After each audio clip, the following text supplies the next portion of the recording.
Bonjour, ici Michael Messa et aujourd'hui j'ai le plaisir et l'honneur de vous présenter Davy du blog tonwebmarketing.com. Davy, bonjour. Salut Mickaël, La forme? la forme et toi, comment ça va? Bon, ça va, je te remercie.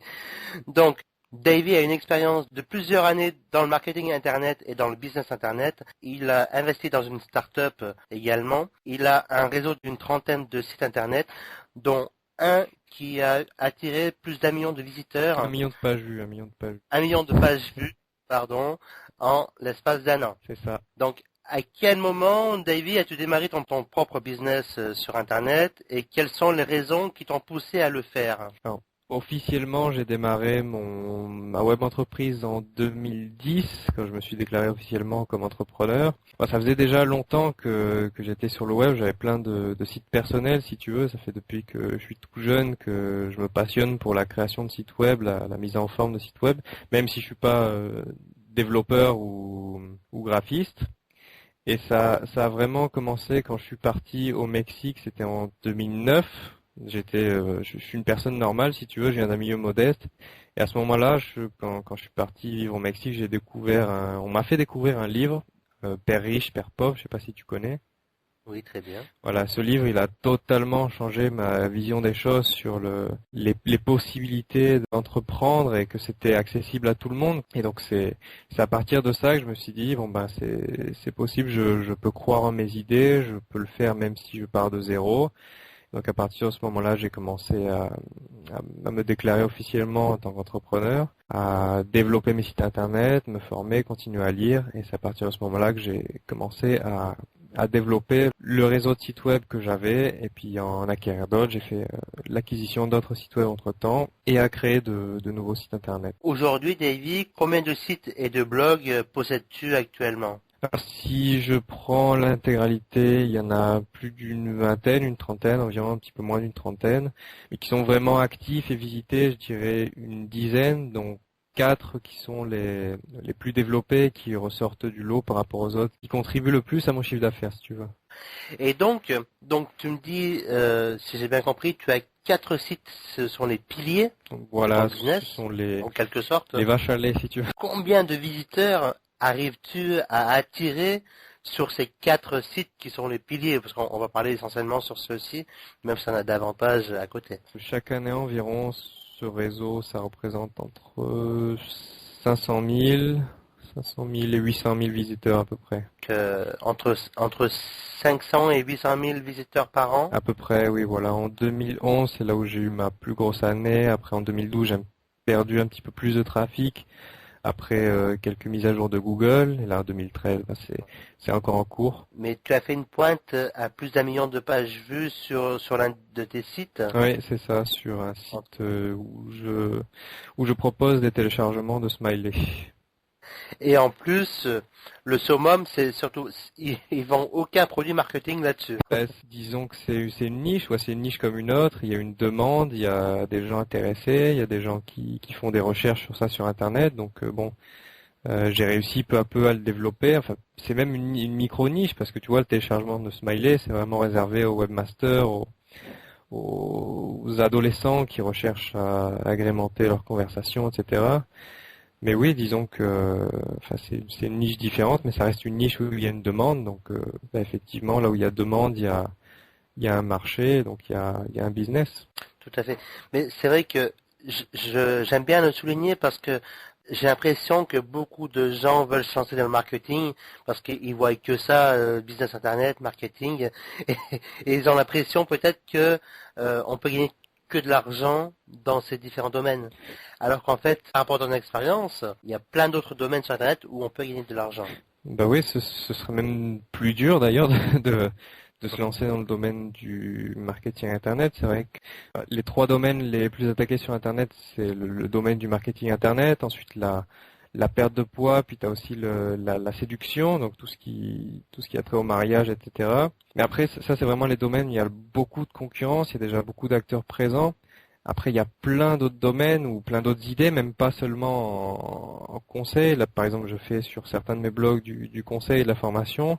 Mais après, tu peux avoir plein d'autres idées. Par exemple, la vente de produits physiques. Je sais que toi, tu vends des produits physiques aussi. Tu peux aussi avoir des sites de contenu. Par exemple, voilà, c'est des images. Moi, c'est des images que j'ai sur le site et que je mets à disposition. Tant que tu arrives à résoudre un problème dans un marché, tu peux effectivement faire ta place. Et d'ailleurs, même les meilleurs marchés sont ceux où il y a le moins de monde, mais suffisamment de demandes pour pouvoir t'y intéresser. Ça nous ramène à la question suivante. Est-ce que tu te rappelles à quand remontent tes premiers gains sur Internet? La première fois, la première excitation que tu as eue, les premiers euros que tu as touchés via Internet. Mes tout premiers euros, c'était justement en 2010. En fait, si tu veux, j'avais commencé en 2009 déjà mon projet. Et à partir d'un moment, je me suis dit, voilà, si je veux facturer, faut que je sois, enfin, je voulais être en règle avec la loi. Donc voilà, je me suis déclaré en entrepreneur, auto-entrepreneur. Voilà, c'est pratique. Et après, j'ai commencé à facturer mes premiers euros. Bah, c'était des dizaines d'euros, quoi, des revenus avec AdSense, etc. Mais enfin, ça m'a permis d'avoir une vision sur le long terme. Si tu pouvais gagner, par exemple, 10 euros avec X trafic, avec X clients, etc. Si tu veux gagner 100 euros, ben, il suffit de multiplier l'un des engrenages par 10, par exemple. Donc j'ai commencé à raisonner comme ça et à travailler peu à peu sur les différents engrenages de l'entonnoir de conversion. C'est super intéressant ce que tu dis. Donc, Internet est une source de revenus vraiment incroyable pour ceux qui savent l'exploiter correctement. Est-ce que tu le confirmes?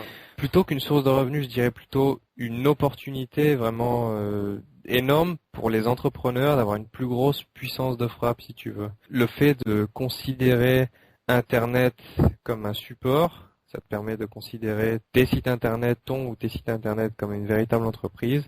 Et Internet devient un support qui te permet d'avoir plus de personnes que si tu avais une boutique. Par exemple, si tu avais une boutique, ça te limite aux personnes qui passent dans la rue. Alors que si tu as un site Internet, t'as pas de limite. Tout le monde dans le monde entier peut venir le consulter pour peu que tu le fasses traduire. Par exemple, Best Emoticon, je l'ai traduit en 6 ou 7 langues, je sais plus. Et donc j'ai des personnes du monde entier qui viennent consulter le site. En six ou sept langues, donc en 6 langues, et à chaque fois le référencement il doit être fait pour chaque pays, c'est ça? En fait, comme il y a beaucoup de contenu et que le site est optimisé à la base pour le référencement, ce que j'ai fait, c'est que j'ai simplement traduit les parties texte.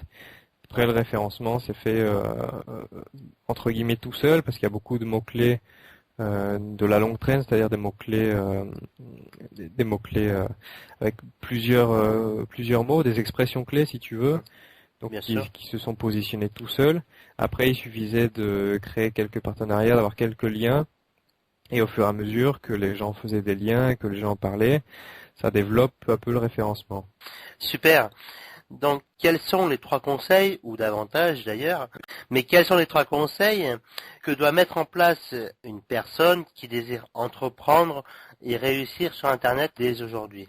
Alors, le tout premier conseil, vraiment le plus important que je pourrais donner, c'est avant de chercher à gagner de l'argent, avant de chercher à créer un site, avant de chercher à créer une boutique, avant de vouloir créer un e-book, créer une liste, etc., c'est de chercher à résoudre un problème qui n'a pas été résolu auparavant ou qui n'a pas été résolu dans sa totalité. Parce que si tu veux, les raisons pour lesquelles tes visiteurs, tes prospects, etc. vont s'intéresser à toi, c'est que tu leur apportes de la valeur, c'est que tu rendes un service, que tu leur vends un produit qui leur rend un service. Alors que si toi, ton intérêt c'est toi-même, forcément, les gens s'en moquent, quoi. Le but, c'est d'avoir une vision un peu plus empathique, de chercher avant tout un problème partagé par suffisamment de personnes, et ensuite de chercher une solution efficace qui n'a pas été encore pensée pour résoudre ce problème. Après, un deuxième conseil, ce serait de ne pas hésiter à demander à la personne qui sait, à celui qui sait, ne pas hésiter également à sous-traiter. J'ai passé plein d'heures, moi, au tout début, à essayer de résoudre des problèmes moi-même, à me plonger des fois dans du code source, alors que j'y connais pas grand-chose en programmation. Alors qu'en fait, pour la plupart du temps, mais il y a toujours quelqu'un qui a eu le problème que tu as eu avant toi. Simplement de poser la question et de t'aider, de te former par rapport à cette personne, même ou de sous-traiter. Ça te permet d'avancer beaucoup plus rapidement que si tu essayais toi-même de réinventer la roue. Après, un troisième, je dirais d'agir et de penser après. Donc de ne pas... c'est vrai que je t'en ai parlé à l'occasion d'éviter de remettre au lendemain, d'agir, de faire ce que tu as à faire et ensuite, une fois que tu l'as fait, de tirer les conclusions, de savoir ce qui était bien, savoir ce qui était mal et donc de penser après pour la prochaine fois, quoi. Tout à fait. C'est vrai qu'il y a deux conseils qui reviennent très souvent, et puis pour toute activité, hein, c'est la sous-traitance, ne pas avoir peur de sous-traiter. Ouais. On croit économiser de l'argent en évitant de sous-traiter les choses, mais en fin de compte, j'ai l'impression que l'on en perd plus que l'on en gagne, tu vois. Ça dépend en fait de ta vision des choses, mais par exemple, si tu veux aujourd'hui de la sous-traitance avec des sites comme Odesk, par exemple, tu peux avoir un très beau logo pour ton site pour $20 ou $25. Et en fait, le temps que toi tu passes à faire ces différentes tâches, le temps que tu passes à les faire, à trouver quel est le problème, à essayer de résoudre le problème, si ce temps tu le passais par exemple je sais pas, à travailler dans un emploi salarié ou alors faire des heures supplémentaires, l'argent généré par ce temps travaillé, si tu l'investissais dans de la sous-traitance, tu perdrais moins de temps et moins d'argent. Donc si tu raisonnes comme ça, oui, après c'est sûr que si tu raisonnes de la façon, si tu raisonnes en te disant bon bah ça me coûte de l'argent donc je veux pas le faire. Mais ça te coûte du temps et le temps bah c'est tu peux si tu sais le faire, tu peux le convertir en argent. Et une autre réflexion que tu as faite également et que je trouve qui est importante, parce que je reçois également, tout comme toi à mon avis, beaucoup de gens qui posent des tonnes de questions, mais malheureusement qui ne passent jamais à l'action. Et du coup, c'est vrai que le troisième conseil que tu donnes a vraiment une forte valeur, et c'est ce que Davy vous conseille, et c'est ce que je vous conseille également. Ensuite, peux-tu révéler 3 astuces qui te permettent de savoir si, parce que nous sommes d'accord, tu as créé tout un réseau de sites internet. Oui, oui, oui. Tu as créé un véritable business, un petit empire numérique. Voilà un mini empire numérique. Voilà. Et donc, peux-tu révéler 3 astuces qui te permettent de savoir si un site peut être rapidement profitable ou alors une pure perte de temps? Alors 3 astuces donc pour vérifier la fiabilité du site internet, c'est ça de... Voilà, c'est ça. Est-ce que tu as 3 conseils à donner? Comment toi tu t'y prends? Alors tout d'abord, est-ce qu'il y a déjà quelqu'un qui a fait ça auparavant? Est-ce qu'il y a déjà quelqu'un d'autre qui l'a fait? Alors s'il y a personne qui l'a fait, ça veut dire que bah, c'est risqué, quoi. Ça veut dire s'il y a personne qui l'a fait, ça veut dire qu'il y a peut-être un problème, etc. Ou pas, mais bon, en général, pour la plupart du temps, c'est ça. Ou alors, s'il y a déjà quelqu'un qui l'a fait, deuxième astuce, de quelle manière je peux me différencier, de quelle manière je peux apporter une valeur ajoutée par rapport à cette personne qui l'a déjà fait. Sans apporter de valeur ajoutée par rapport à la personne qui l'a déjà fait auparavant, bah le marché n'a aucune raison de se diriger vers toi plutôt que sur la personne qui était là, qui le fait très bien, qui le fait depuis déjà plusieurs années, qui a déjà plus d'expérience. Donc, quelle valeur ajoutée tu peux apporter par rapport à cette personne qui est déjà là. Après, troisième astuce, je dirais vérifier que la demande est suffisante, vérifier qu'il y a assez de personnes qui dépensent actuellement au jour d'aujourd'hui de l'argent pour acheter le type de produit ou service que tu veux vendre. Si c'est pas le cas, donc d'augmenter ta cible, de pas rester positionné dans une petite niche. Et si c'est le cas, tu peux valider ton idée, donc mais il faut toujours le vérifier, quoi, parce que s'il n'y a pas des fois on a une idée, des fois on se dit tiens ça fonctionnerait, ça serait plutôt sympa, mais est-ce qu'il y a vraiment des gens que ça intéresserait? Est-ce que il y a vraiment des gens qui sont potentiellement intéressés, même pas potentiellement, qui sont déjà intéressés par ce type de produit que je veux fournir? Donc c'est vraiment 3 points à prendre en compte avant de lancer son site internet ou avant de lancer son business internet. Voilà, c'est le minimum, disons qu'il n'y a pas d'idée qui est 100% sûre, il y a toujours quand tu entreprends, il y a toujours un risque, mais disons que ça permet de limiter un petit peu le risque et de partir déjà sur de bonnes bases. En effet, de toute façon, il faut partir sur des bases solides et concrètes.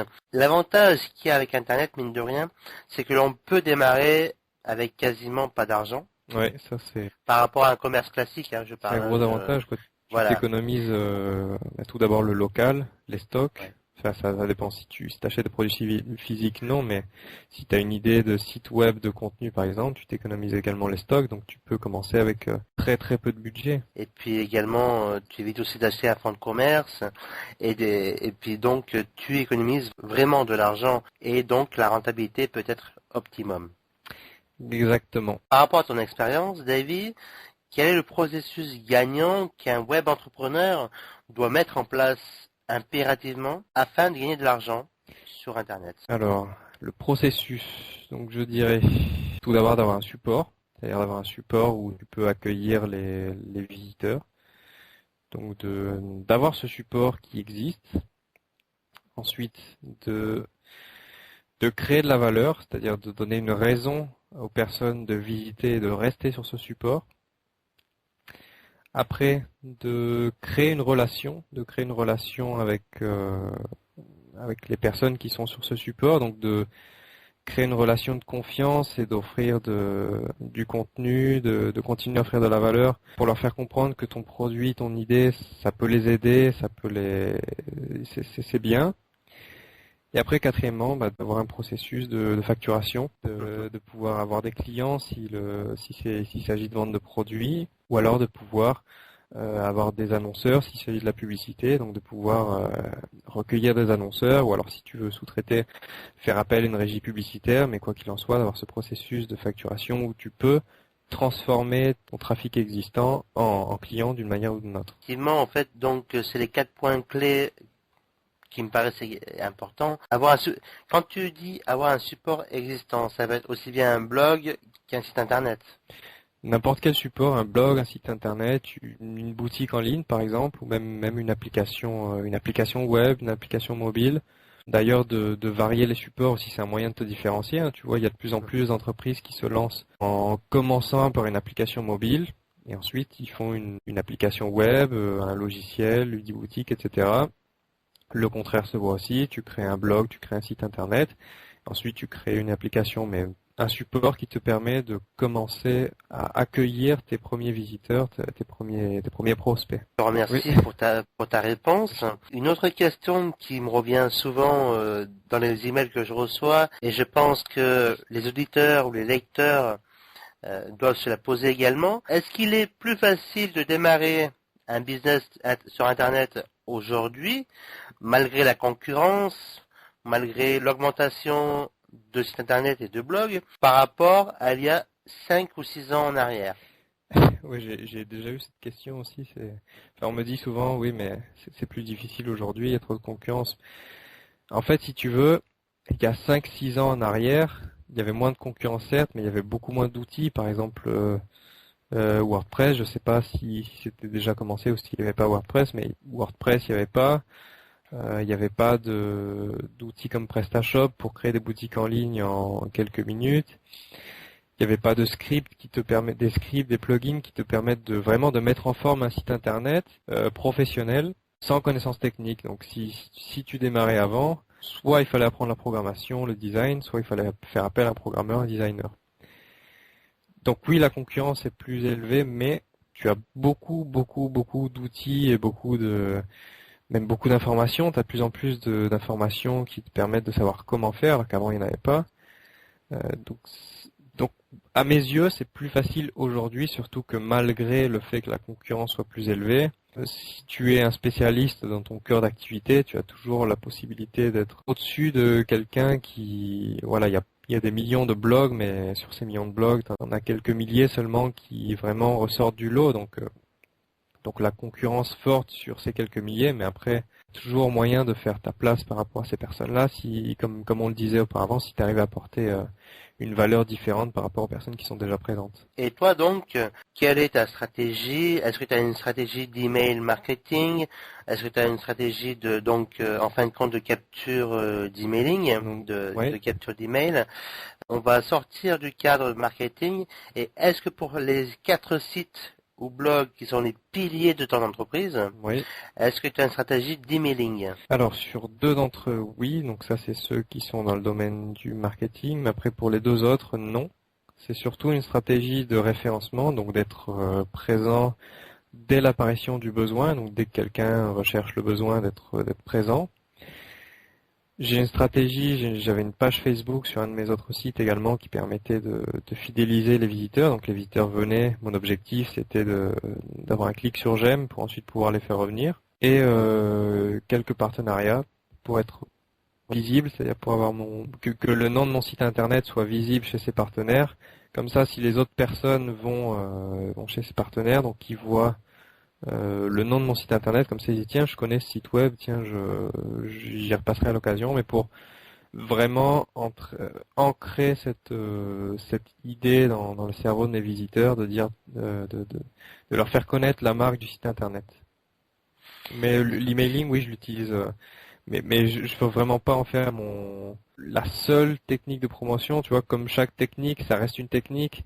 Si demain les prestataires d'email se mettent à durcir les règles contre le spam, si demain les fournisseurs d'email se mettent à filtrer de plus en plus les emails, tu vois, l'emailing aussi, ça reste une technique très efficace certes, mais ça reste une technique, donc il faut bien évidemment éviter de baser toute ta promotion sur une seule et même technique. Donc avoir plusieurs cordes à son arc, voilà, quelque sorte. Tout en restant concentré sur la stratégie principale, de faire en sorte que toutes ces techniques coïncident dans une sorte de stratégie principale. Par exemple, je te parlais du référencement tout à l'heure pour un de mes sites web. Les partenariats, ça renforce également le référencement puisque ça fait quelques liens. La création du contenu, c'était aussi une de mes stratégies d'avoir beaucoup de contenu. Ça permet aussi de renforcer le référencement. Donc j'ai ces différentes cordes, mais centrées sur ma stratégie principale. J'aimerais rebondir et te poser la question parce que je pense qu'il y a également beaucoup de monde qui doivent se la poser. Comment tu te prends pour choisir les partenariats afin de faire les échanges de liens? Est-ce que tu as une technique particulière? Est-ce que tu as une méthode particulière pour que ce soit plus facilement accepté que refusé? Alors pour choisir les partenaires et pour les contacter, c'est ça? Pour choisir et les contacter. D'accord. Donc pour choisir les partenaires, alors déjà pour les trouver, je commence toujours par Google. Après tu peux rechercher sur les blogs et les forums également. Après, une fois que tu as trouvé quelques partenaires, il faut regarder le petit encart partenaire sur ce site et commencer au fur et à mesure à fureter ces différents sites pour voir lesquels seraient potentiellement intéressants pour toi et à qui tu pourrais potentiellement intéresser également. Donc d'utiliser ces liens partenaires pour commencer à connaître ton marché, à connaître le réseau. Ensuite, il y a une petite astuce que j'utilise également. C'est de vérifier les liens entrants de chaque site web. Par exemple, si tu as un partenaire X, tu tapes la commande sur Google link, L-I-N-K, l'URL de la personne. Ou alors il y a, je sais plus, il y a un autre outil qui permet de faire ça, j'ai plus l'outil en tête, qui permet de voir les liens entrants vers un site web. Mais voilà, ce genre de pratique, ça te permet de voir qui sont les personnes qui ont déjà fait un lien, donc déjà un partenariat vers tel ou tel site. Donc ces personnes, tu peux, ça peut être des partenaires potentiels également. D'accord. Et donc, comment tu te prends pour les contacter? Oui, pardon. Pour les contacter, le but c'est pareil que pour tes clients, pareil que pour tes visiteurs, c'est de pouvoir être intéressant, de pouvoir offrir de la valeur à ces partenaires. Donc soit de contacter des partenaires qui sont à ton niveau, c'est-à-dire avec autant de visites que toi, soit d'offrir autre chose en retour. Par exemple, tu dis moi voilà, j'ai un nouveau site web, il n'y a pas beaucoup de visiteurs, je voudrais un lien et en échange je te donne ça et ça. Donc de faire une offre irrésistible entre guillemets pour ces partenaires. De vraiment chercher à voir quelle est la valeur que tu peux leur apporter et pour en échange accepter de recevoir cet échange de liens ou tout autre type de partenariat. Offrir quelque chose de valeur aux partenaires, c'est une bonne stratégie à mettre en place afin que ce partenariat se passe dans l'idéal, on va dire. Voilà, si tu viens avec 100 visiteurs par mois et que tu contactes un site déjà bien implanté, que tu lui dis j'aimerais bien faire un échange de liens, forcément ça marche pas. Et j'ai plein de personnes qui me contactent comme ça pour l'un de mes sites en me disant je voudrais bien faire un échange de liens, voilà mon lien, renvoie-moi ton lien si tu veux. Je peux pas dire oui parce que d'un point de vue entrepreneurial, ce serait négatif pour mon activité. Il faut qu'il y ait un intérêt certain pour le site internet à faire cet échange de liens, ou alors, s'il n'y a pas d'intérêt avec l'échange de liens, qu'il y ait autre chose en retour qui est un intérêt pour la croissance du site internet. Donc, un débutant qui démarre et qui veut faire des échanges de liens, qu'est-ce que tu le conseilles? Tu veux faire des partenariats plutôt.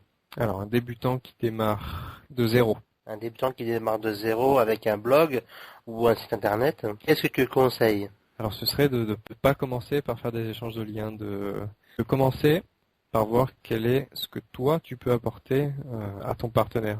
Ce serait par exemple si quelqu'un qui démarre de zéro, voilà, ce serait contacter quelqu'un pour l'interviewer, que ce soit en vidéo ou en audio, même quitte à te déplacer, quoi.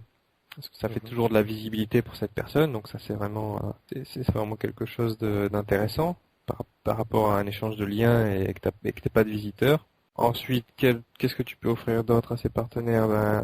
Un article, tu peux leur offrir un article invité, quoi, quelque chose de qualité, un article du contenu, parce que le contenu c'est important pour un site internet. Donc si toi tu prends la peine d'écrire un contenu intéressant, de valeur, et que tu lui envoies, voilà, il va te le publier, il va te donner un petit lien en échange. Il faut savoir que la rédaction d'un article, si tu fais appel à un rédacteur, ça peut te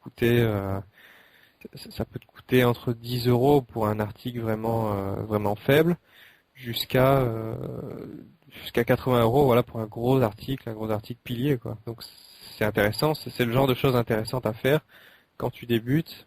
Offrir quelque chose de qualité que toi tu as déjà en ta possession, ou alors de créer quelque chose qui peut intéresser cette personne. Je vous remercie d'avoir répondu à ces questions. Et donc maintenant, quelles sont les recommandations ou les conseils que tu donnerais à une personne qui souhaite lancer son propre business sur Internet? Je vais rebondir sur ce que j'ai dit tout à l'heure. Plutôt de ne pas penser comme une personne qui cherche à gagner de l'argent sur Internet. Moi, je pense que c'est très dangereux de penser d'avoir cette mentalité. Je sais que bon nombre d'entrepreneurs au début voient Internet de cette manière, alors qu'en fait Internet c'est un simple support de promotion. Donc c'est toujours d'avoir cette empathie, de toujours chercher à résoudre un problème avant tout, de chercher quelle est mon idée de site Internet qui va résoudre un problème. À partir du moment où tu arrives à résoudre ton problème, de quelle manière je peux apporter de la valeur ajoutée sur le marché, quelque chose de différent. Et à partir de là, à partir de cette idée, tu as une idée qui a beaucoup plus de chances de fonctionner que si tu disais bon, moi je veux faire un e-book, je veux gagner de l'argent, voilà. Je vais créer mon e-book, je vais le mettre sur un site et voilà, je vais gagner de l'argent. Ben non, les gens ils vont tout simplement pas s'y intéresser. Après, de toujours garder cette vision entrepreneuriale. À part si tu fais une activité de conseil, de coaching, tu peux tout sous-traiter. Tu peux tout sous-traiter, la création, le référencement, même le marketing, même la création du produit, tout. Tant que t'arrives si t'as du budget, bien sûr. Mais de commencer par avoir cette empathie, de commencer à savoir de quoi le marché a besoin et moi, de quelle manière je peux arriver à fournir ce produit ou service dont le marché a besoin.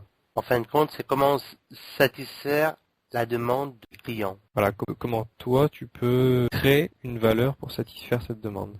L'interview touche bientôt à sa fin, mais auparavant, tu peux bien nous lâcher un petit dernier secret bien croustillant pour que les lecteurs, et bien croustillant pour que les lecteurs, les auditeurs puissent aller avec toute ton expérience. Alors je vais donner 2 conseils importants.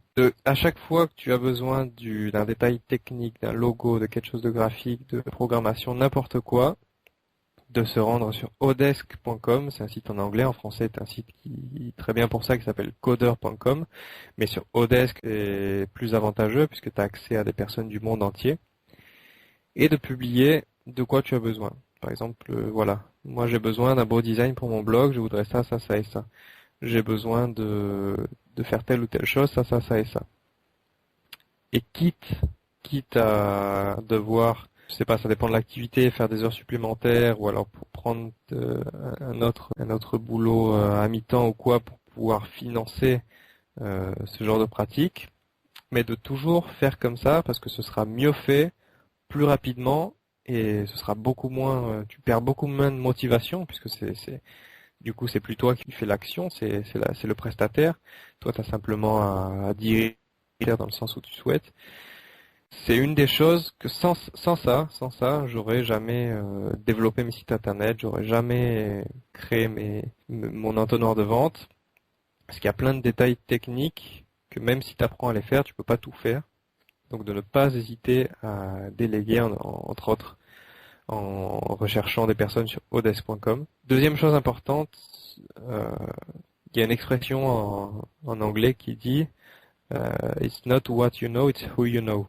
Ça veut dire que peu importe tout ce que tu sais, tu peux savoir, tu peux être le meilleur marketeur, le meilleur entrepreneur, etc. Si tu n'as pas quelqu'un pour t'aider à te promouvoir des partenaires, alors tu risques de rester méconnu dans ton marché.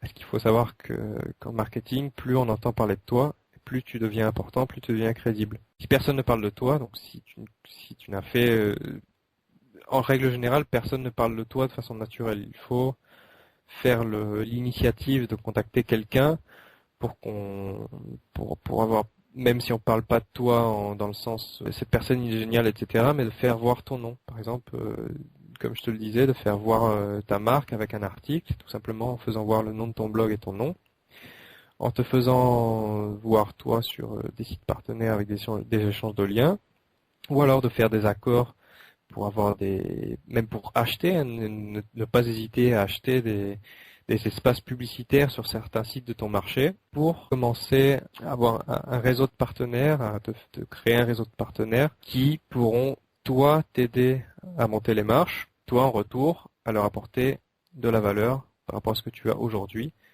et ce que tu auras demain. Autre chose à rajouter? Parce que tu as déjà révélé beaucoup de choses, beaucoup d'informations qui sont très enrichissantes, mais est-ce que tu as un petit mot de la fin, un petit encouragement, un petit conseil même, au passage? Voilà, un petit conseil, ce serait de chaque jour, même 5 minutes, même 2 minutes, de toujours faire une action en direction de tes objectifs.